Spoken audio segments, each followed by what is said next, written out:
is more evidence, lots of evidence, and plus some work to check out section. I'm going to start to promote the people that I think are worthy of looking at. There are plenty of folks that are just popping up all over the world taking photos and images of this thing live with their own cameras and and so forth, pouring in to be on our team. So we will. I'm going to give you a couple of ideas or pointers to go out and check them out yourself. First one thing I want to show is a video that was made in December. It's one of the pieces of evidence that really pushed me over the edge to believe that this is real. I was still a skeptic up until December of 2015, by the way, everybody. Very, very skeptical, agnostic on the subject, if you will. But check it out. See the red clouds in the background above the earth? When I saw that, I was like, what could cause those red clouds? And then I remembered, oh yeah, iron oxide. And then the whole Nibiru, iron oxide, all the stuff that I've been, looking at over the year, kind of came all together again. And then I actually got this photograph, that same week, was a photograph that was actually taken by one of the astronauts of the same red cloud over the Earth. And it was just like, holy crap, I mean, that's close to the Earth. It looks very close to the Earth. But then I started to think about, over the last, couple of months, all the photographs around the world that I'm seeing of just extremely red, orange clouds or purple skies. This one is from Mesa, Arizona, from my good friend Teresa Caldwell. This one is from a Religious to Remain Anonymous from England. Showed me these kind of skies. We kind of all are seeing these red skies. And then sometimes at night, if you're lucky enough to have some ambient light, you can sometimes see the red clouds. These are definitely not Earth, kind of clouds that you would see. So basically I have a theory. And the theory goes like this.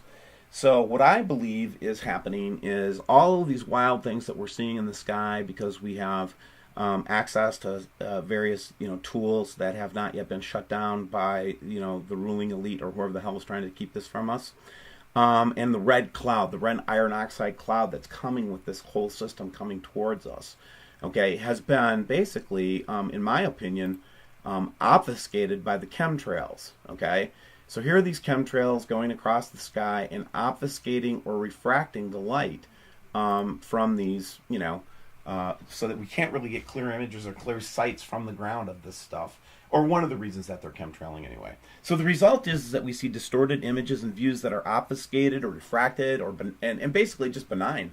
Because but sometimes they make a mistake, and that's where we sometimes get some images, I think, and some shots.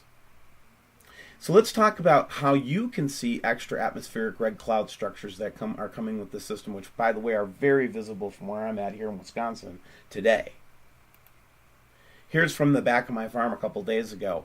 So basically, they did not chemtrail this particular day very well, and you could actually see some of these extra atmospheric red clouds kind of starting to come towards the Earth, and you can see these like red whiffs up in the air, high up in the air. Here's one from Argentina that shows kind of the same kind of red clouds that could appear to be in our own atmosphere, but possibly are extra atmospheric. Here's a photo I got from a friend online where they said that when they were looking at the moon, it was obfuscated by clouds clearly, and this is a very bad photo, they said. But these were normal clouds in the Earth, but some of the clouds that were up higher, much higher altitudes, appeared to be obfuscating the moon and be very close to the moon. We are getting some wild shots from grumpy moose lately in Alaska, where we are seeing the red expression of this. And I actually had a picture a couple of videos ago where I showed a huge red, ugly cloud going over the Alaskan station. Again, there's grumpy moose again from the All Skycam network. And then you look at recent news. Now this is the image that really inspired me to do today's video. Was this image from Portugal from Mercury Press. And basically what we see is this ugly cloud coming down. They're calling it the Fist of God. Isn't that wild? And then a couple of weeks ago, and I had this in one of my earlier videos, they were actually kind of preparing for some red clouds to come over England from Saharan dust, they said. We saw this image a couple weeks ago in the Hawaiian news, where they got, where this lady had taken this picture. And then we saw this Aqualit, which is in kind of far east and north Canada, and very isolated. And if you look at it on a map, it's really out there. You can see how they'd missed the chemtrailing on that. Then I went to the Hawaii cloud cams, and I thought it would be interesting to go back 1 year. That's as far as you can go in the archive. I thought it would be interesting to go back 1 year and see if there was any difference in what you see at a similar time, etc. So if you go back to January 29th, 2015 at 2038, and this is back when they still labeled everything, and you could label things and know what they were and all that kind of stuff, and sometimes they'd fail to label things, which always made it interesting. Anyway, point being is, now on January 30th, 2016, just a couple days ago, similar time, it is an absolutely different view. Here's an interesting video I picked up, and I want you to notice these lenticular clouds don't seem to be coming from the Earth.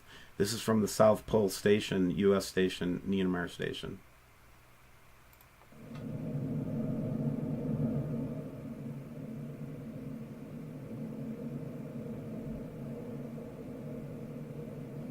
I think maybe even some of these clouds are starting to hit the Earth. That's why we have that like dusty looking.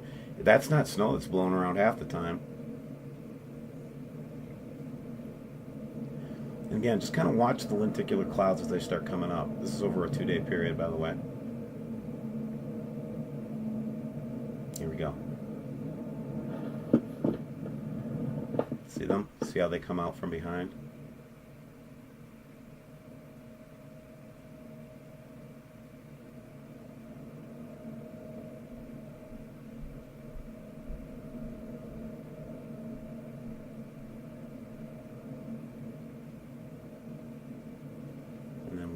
Day where you'll actually be able to see the lenticular clouds and them turning red, and the Niemeyer Station turning red. Niemeyer Station, sorry.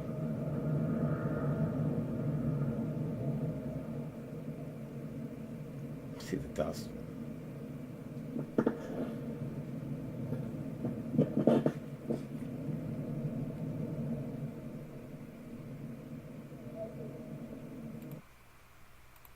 So Davis Cam has been shut down. I'm sad to say. This is the South Station, Australian Antarctic Division Davis Station that we've been getting so many of these compelling photographs with the red circular object and the triangles and the planets and the moons and all that kind of good stuff. This is what I was able to capture today, and you'll see that on February 1st, which was a couple days ago. This is the last image that they're leaving up there. It's basically just a very short amount of time on the 30th, and then they just shut it down. That used to be basically over a 2-day period, so basically we lost it. H1 is stuck again. 3 days data lost. We were trying to study if this was a close-in object as part of a cloud system or something like that, or if it was one of the distant stars, as some the shills have talked about. But it's been stuck for 3 days, data lost. So I'm starting to see that they're shutting down our ways to see. And whenever they do that, I'm always suspicious.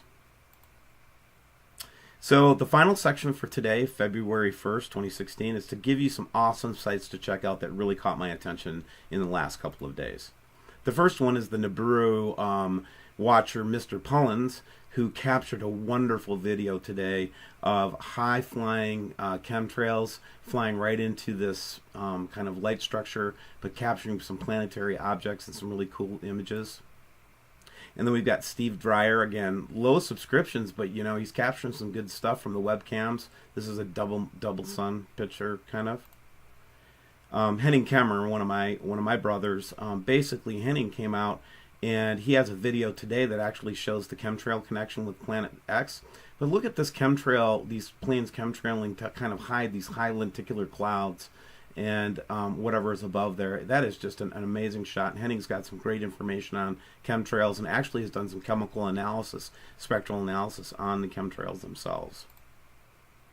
Jeff P., who's been evolving right along with me, he and I have been kind of in this together time-wise.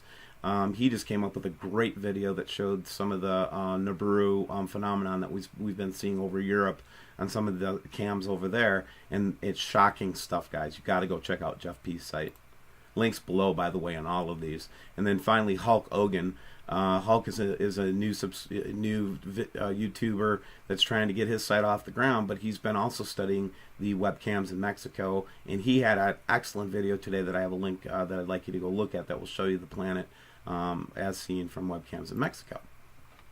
So I'm looking forward to our upcoming events.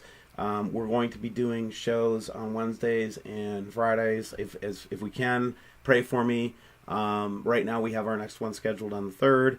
I look forward to seeing you all there, and I really appreciate it if you would pray for me. And send me anything that you have to olson.steven.d@gmail.com. I try to keep it encrypted. I try to keep it dual factored, all the security tools in place. So send me your stuff.